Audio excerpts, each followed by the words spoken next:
There is still an alarming lack of diversity and inclusion in the workplace today, particularly among the neurodivergent and disabled. Recognizing it's time for workplaces around the globe to increase their diversity, equity, inclusion, and belonging, Rangam is a minority, woman, and disability-owned company, creating solutions for workforces which remove bias, eliminate barriers, and embrace intersectionality. Rangam's approach to a more inclusive future is twofold: connecting talent with companies and educating businesses about diversity and inclusion in the workplace. In addition to providing training to organizations to promote more inclusive environments, Rangam is spearheading diversity solutions like SourceAbled, which links talented neurodivergent candidates up with employers. Organizations must rethink and recalibrate their hiring strategies and make disability inclusion a priority. Disability and neurodivergent adults just need to be given a chance to achieve life-changing independence and upward mobility. Learn more today about Rangam. Empathy drives innovation.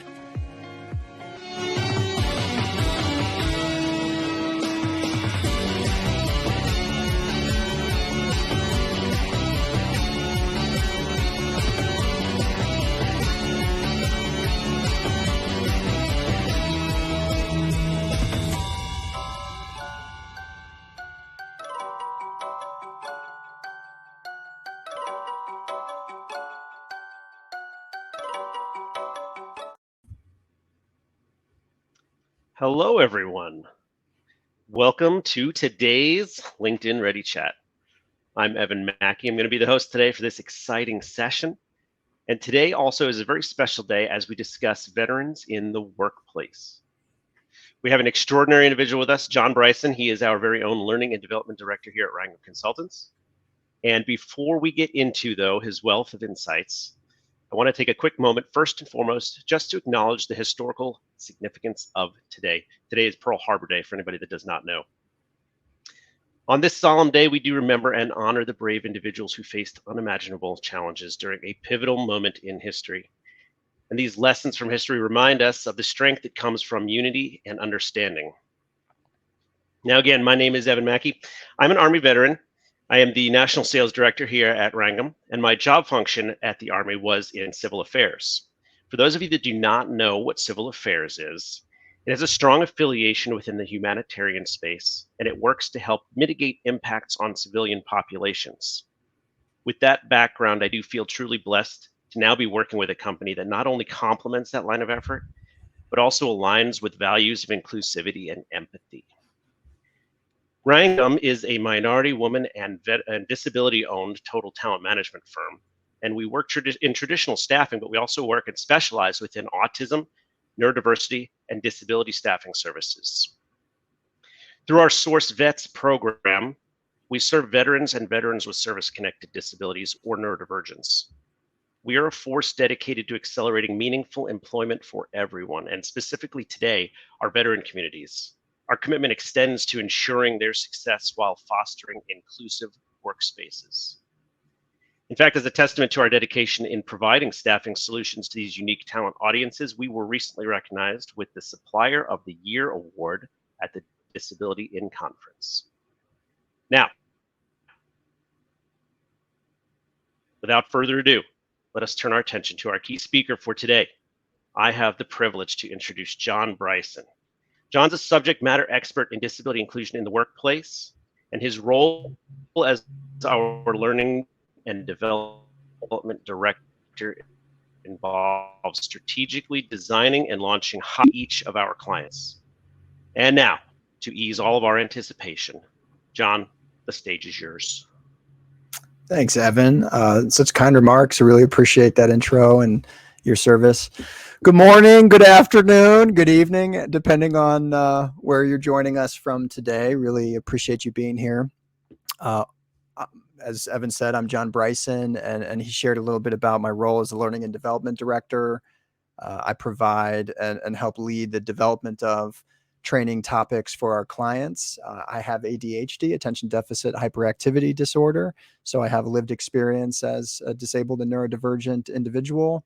And that's probably the most important part of my background and my subject matter expertise. But over the last 17 years, I've had the honor of working to address barriers encountered by many individuals with disabilities, whether it was as a teacher, a counselor, consultant, or a friend.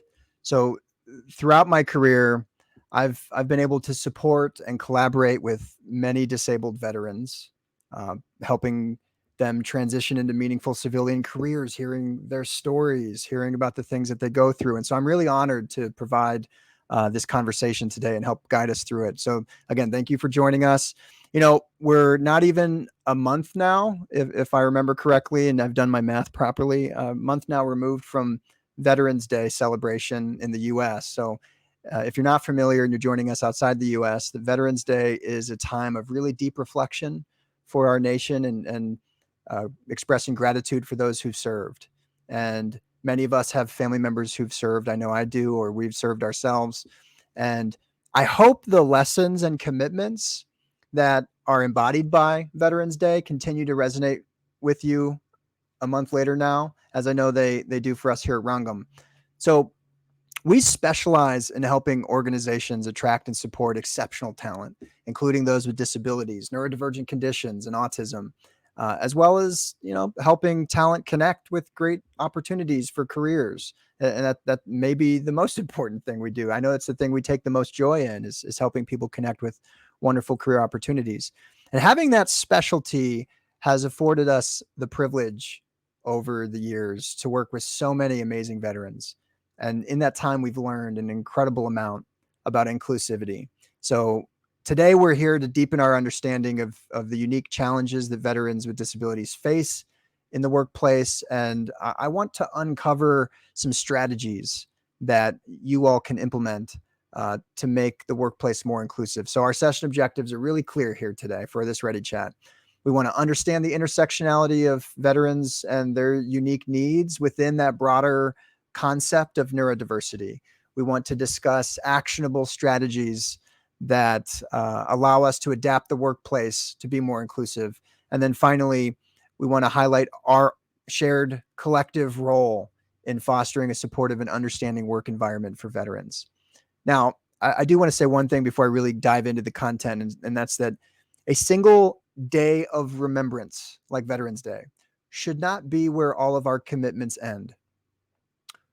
Our commitments should be woven into the fabric of our daily operations, our daily work, our daily interactions, and our long-term strategies.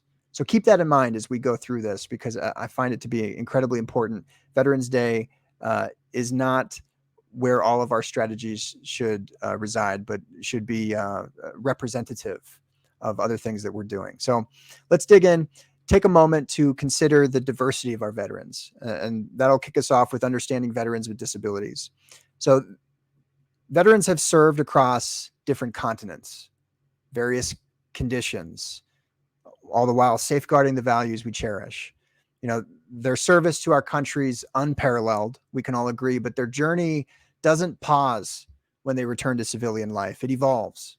And with that transition, brings forth a whole new set of challenges and opportunities for all veterans, not only for them, but also for us as employers or colleagues to understand and embrace diversity in its truest form.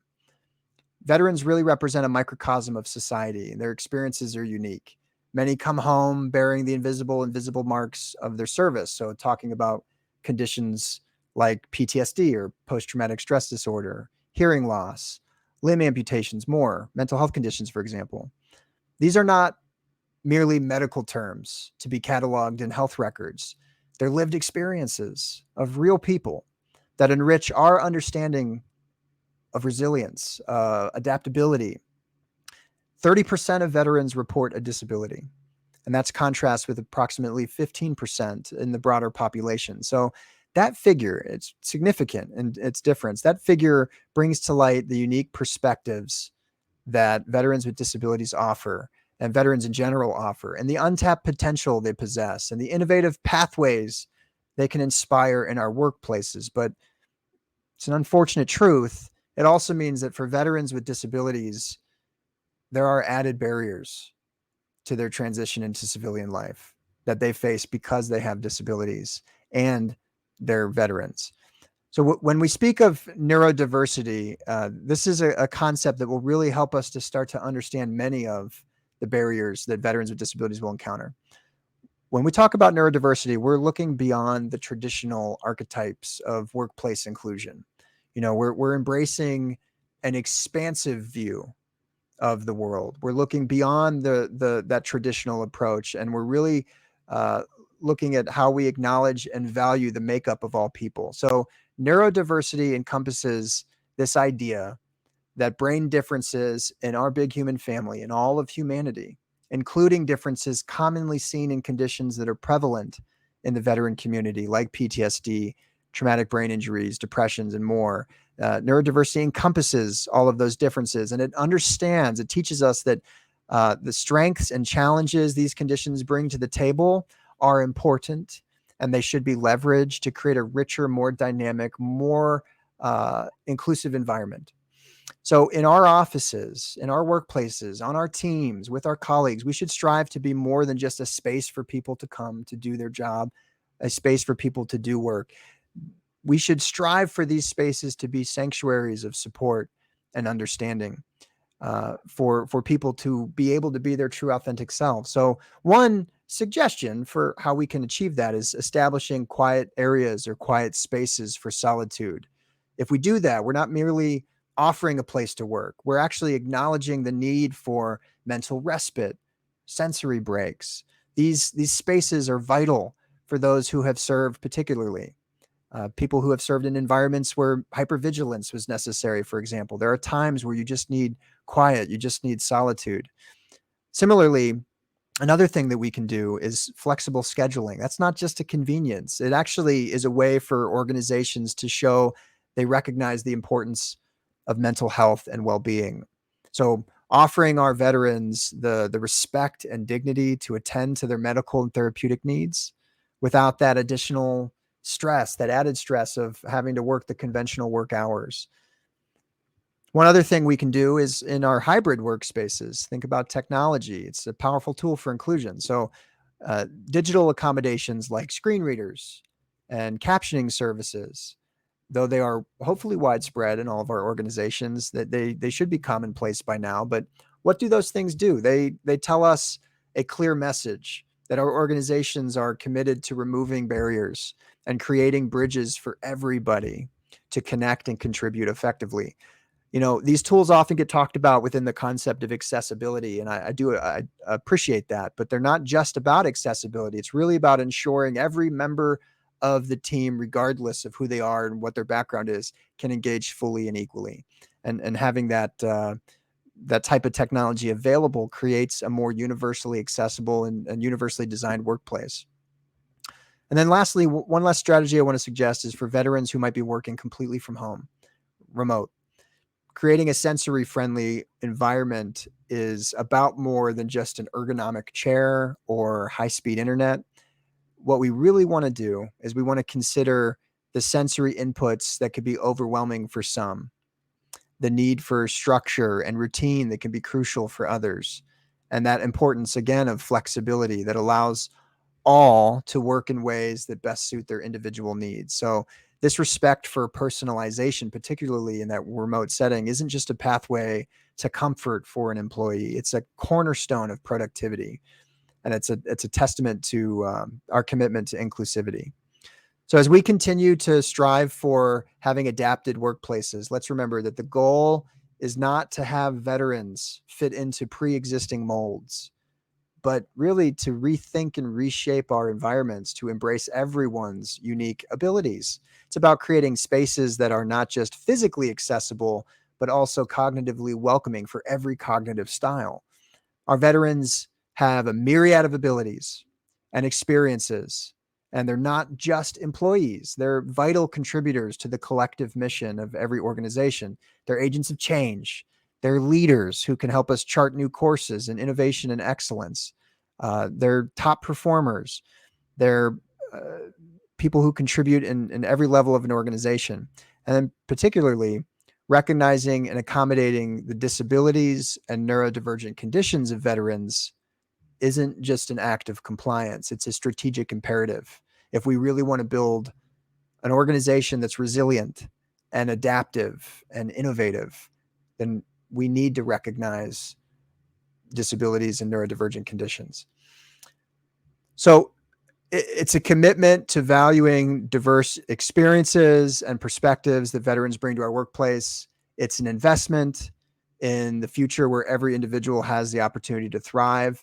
So in summary, if you're ready to take that investment or you're valuing diversity, then these are the 3 strategies we talked about to embrace veterans. One is the dedicated quiet spaces and that flexibility of scheduling. It's hugely important. Another is leveraging technology, like widely available things such as screen readers and captioning services. But I'd also throw in doing regular check-ins with people when they're working remote of any kind. And then lastly is if someone's working completely remote, really understanding their needs from a sensory standpoint and discussing your ability to provide necessary modifications or accommodations to personalize that space, whether it be on site or in the office. If we do these things, we're making the workplace more accessible. Now, there's one other thing I wanted to touch on, and that is training. I think training is so important. It's not just because I'm learning and development director. I think I'm learning and development director because I think training is so important. If cultivating an inclusive workplace is our journey, then it's really vital for organizations to engage in training programs, because these programs acknowledge the unique skills, abilities, and needs of people with disabilities. And when we focus on veterans, I have a couple suggestions for topics that we should consider that I don't think it talked about enough. One is trauma-informed workplace practices. So trauma significantly impacts individuals in their work life, and understanding that is crucial. Training should educate employees and management on recognizing the signs of trauma and symptoms. A trauma-informed workplace session should delve into identifying potential trauma triggers, for example, in the workplace that might affect veterans with PTSD or other trauma-related conditions. It could talk about how certain sounds or visuals or even workplace dynamics could inadvertently cause distress to someone. This training is crucial. It'd provide guidance on fostering a supportive environment that minimizes these triggers and on how to respond compassionately if veterans are triggered. And it's not about treating veterans with kid gloves. It's about creating a supportive environment that understands how an individual may feel. And therefore, we can provide psychological safety in the workplace as a result. Another thing that I don't think it's talked about enough when we're talking about working with veterans is cultural competency training. So those who serve in the military undergo a unique cultural experience that continues into civilian life and makes that transition that much more difficult for them. And cultural competency training should enlighten the workforce about military culture, its values, the impact on communication and work ethic, and how we work with leaders. It could cover topics like chain of command and decision-making processes that are distinct to the military that will inform us on how certain individuals may work or how they prefer to work. And ultimately, this goal will help us create a more inclusive culture with more sensitivity and appreciation to our colleagues with military experience. And then the last thing that I would emphasize, I talked about how widespread technology accessibility is, screen readers and closed captioning is an example. But surprisingly, the assistive technology training is not as always widely available. And typically, it's not something that everyone participates in. So it's something that I think would be hugely beneficial for others to understand the potential of that technology so that we can further our confidence in individuals, particularly veterans, who rely on those tools and benefit from those tools, and ultimately would lead to fostering more independence and opportunity for those individuals. And so learning as much as we can about that technology is key. So these are recommended training programs that I think serve multiple purposes, creating an environment that acknowledges and supports the unique experiences of veterans. They promote the development of essential skills for all employees. They empower veterans with disabilities to reach their fullest potential. I believe firmly that this training ensures veterans' experiences such as leadership skills honed in high pressure environments, or problem solving in complex situations, or their distinct sense of team cohesion are not just recognized as potential value, but fully integrated into an organization's fabric if we're able to adopt this type of training. Now, we've discussed some training opportunities, some strategies.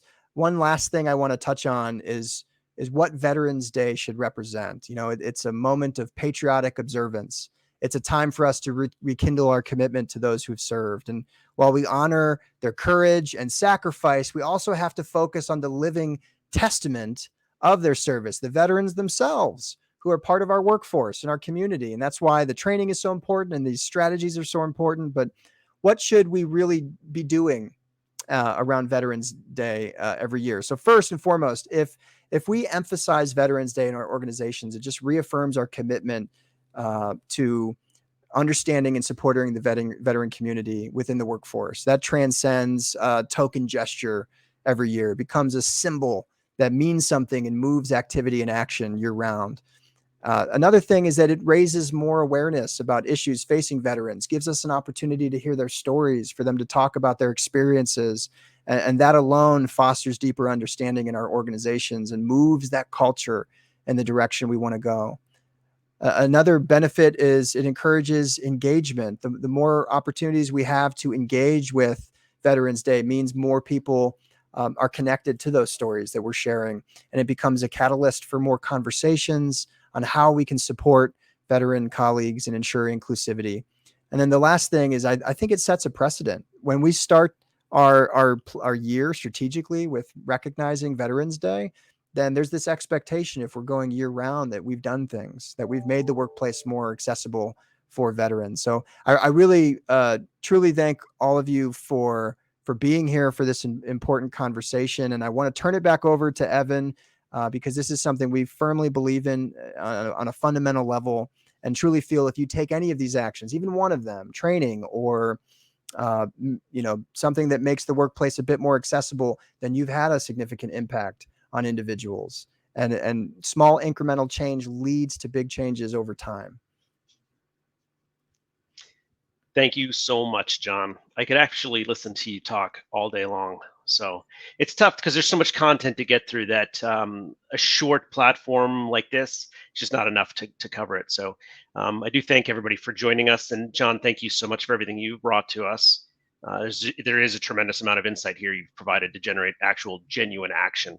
And committing to fostering an inclusive workplace for veterans, it's not just a mission, it's a responsibility that extends to all of us beyond these virtual walls. This is just a conversation, but you've provided us with actual useful tools, right?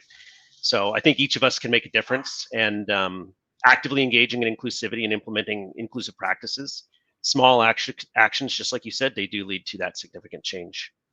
If anybody is on the call and is interested in learning more, wants to have a conversation, establishing best practices program within your company, or if you need any resources, please do reach out. Let us know. Sit with us, and let's see if we can partner together in the future. Yeah. Again, everybody, thank you so much for joining us. John, I loved listening to you. Thanks, and I hope everybody has a great weekend coming up. All right. Thank you, everyone.